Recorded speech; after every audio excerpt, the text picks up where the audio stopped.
Hello everyone and welcome back to my Bold and Beautiful 29 YouTube channel. I hope you guys are having a wonderful day. Before we start, please hit the subscribe button and give this video a thumbs up. Thanksgiving is just around the corner, but two individualities might find themselves without invites to this time's fests. Still, they could be forced to seek out different ways to spend the vacation, if Hope Logan and Carter Walton do with their current plans. Carter has a golden occasion to take the helm at Forrester Creations, with Hope standing forcefully by his side, handed he leverages that LLC effectively. The instigation is easily erecting for Hope and Carter to seize this chance, but they must brace themselves for the ineluctable pushback. Steffy Forrester and Ridge Forrester are sure to mount a legal challenge against this move. While it seems likely that Ridge and Steffy could ultimately reverse this decision, the sting of Carter and Hope's treason will loiter. Also, Brooke Logan will really play a part in the unfolding drama if Hope and Carter's scheme accelerates. Brooke's mindfulness of the situation puts her in a precarious position. If she chooses to stay silent rather of waking Ridge, she shares responsibility for the outgrowth. Yet, she might conclude to conceal her knowledge, pretending ignorance about the unfolding events. It could take a while for Ridge to learn that Brooke was apprehensive of the brewing extremity and chose not to inform him.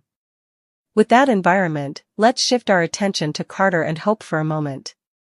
Eric Forrester holds deep passions for both of them, but his perspective may shift dramatically when the verity about Hope and Carter's plans is revealed. Given the current situation, it's not hard to picture Eric deciding to count Carter and Hope from the Thanksgiving fests. He might feel that allowing similar serpents into his home is out of the question. Also, with the pressure brewing, it's likely that Hope and Carter would want to join the gathering anyway. Eventually, they may find themselves celebrating a quiet Thanksgiving for two, having effectively insulated themselves due to their involvement in the impending preemption scheme. Hope and Carter will need to face the impacts that accompany their intentions. Hope Logan and Carter Walton are about to go through with commodity that would absolutely change the dynamic of the entire show. They, together, plan on taking Forrester Creations, with Carter at the helm and Hope by his side. It surely looks like these two are going to essay to flip the script and take what they believe belongs to them. Still, this will produce a lot of fermentation in the Forrester family. Hope and Carter are going to be walking around with huge excess on their reverse and right before the vacation season. 'Tis the time to be jocular. Not carrying a business achievement. There's no way that if Carter and Hope go through with their planned preemption that Steffy Forrester and Ridge Forrester aren't going to fight back. They've devoted a large quantum of their lives to this company, but they aren't going to let this still be.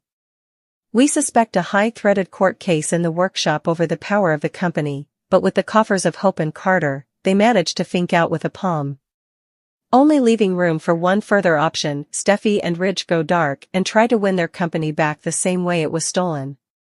At the same time, the drama is going on. We're a touch curious to see what would be should Carter and Hope actually get the company. Is there a chance that they would actually run it better and make further plutocrat? Or will they crash and burn formally they realize they've no idea what they're doing? This may be an overcomplicated way of getting Hope a larger part in the company. Maybe after Steffy and Ridge take it back by whatever means possible, they allow Hope to stay in an advanced position of power grounded on the changes she made. At the same time, a Hope and Carter-controlled Forrester Creations could completely change the dynamic of the show and the characters. So much of their personality is tied to this company. Carter Walton's rearmost pitch appears to be his last. Steffy Forrester Finnegan heeded to her current chief operating officer, Forrester Creations board member, and legal counsel. Also she formally again said no. Ridge Forrester was hearkening as well. Still, he didn't go against his son when Carter supplicated them to restore hope for the future and to expand FC into a multifaceted global brand. Carter's visit to the cabin, where Hope and Brooke Logan were staying, proved sullen. The triad lamented their lack of power within the Forresters' family business, with a forerunning rising in the day air. She can say whatever. But Carter is right. Steffy is allowing her particular passions to impact business opinions. Of course, Carter is doing that as well.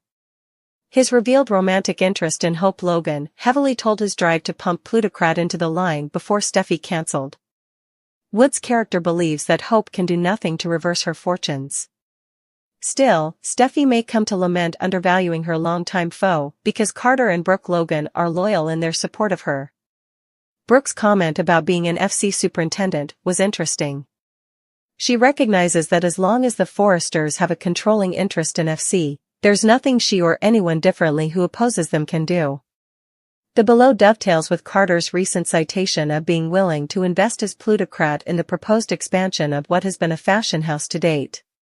Brooke has plutocrat experience and revived fashionability as the face of Brooke's bedroom.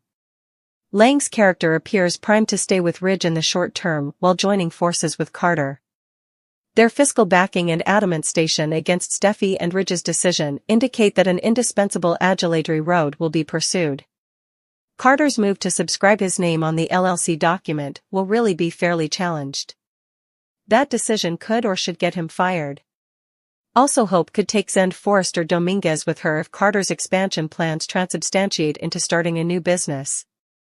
A transformational contest that isn't grounded on a romantic triangle, but rather a new business rising feels possible.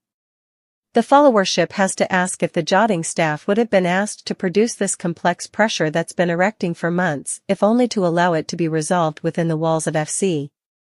Rather, it would be veritably compelling if Carter's pitch to the Forrester Brain Trust results in him launching a company that fronts Hope and Brooke.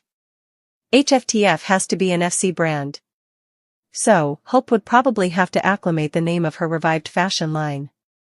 Ridge Forrester will be outraged and hurt if Brooke becomes a fiscal backer, with the succulent drama being teed up. Eric Forrester to try to help Hope Logan. Still, Steffy Forrester Finnegan wouldn't budge regarding the termination. Also, will Spencer and Electra Forrester continue connecting and flirting? Hope wanted to surprise Carter Walton. Hope dressed in lingerie, and when she stumbled out, she tripped. When Hope tripped, she just happened to land right on top of John Finn effin' Egan. Of course, Hope didn't have time to explain to Finn before Steffy burst through the door. Hope tried to explain, but Steffy didn't believe her. Of course, if Hope linked her man as Carter, also, it's possible she could still have her line. At the same time, it's just as possible that Steffy would target both Hope and Carter. Brooke Logan turns to Eric after getting nowhere with Ridge Forrester. Despite Eric's stylish intentions, however, Steffy absolutely wouldn't review Hope's termination. Brooke might prompt Hope and Carter to just come clean. Still, Carter has a plan to change the dynamics at work from the inside. Meanwhile, Steffy wouldn't consider any possibility of rehiring Hope. There will be lots of conflict within Forrester Creations. Despite all of that, there will be a sweet love blossoming. That will be Will and Electra, who continue relating and connecting. Still, every cleaner love has problems or some kind of handicap. With Electra being a new character, is she really as nice as she seems? Does Electra have some libelous secrets from the history? Or could the problem with this love taradiddle in Will? Indeed, though Will seems like a sweet sprat, is he really ready to just concentrate on one girl?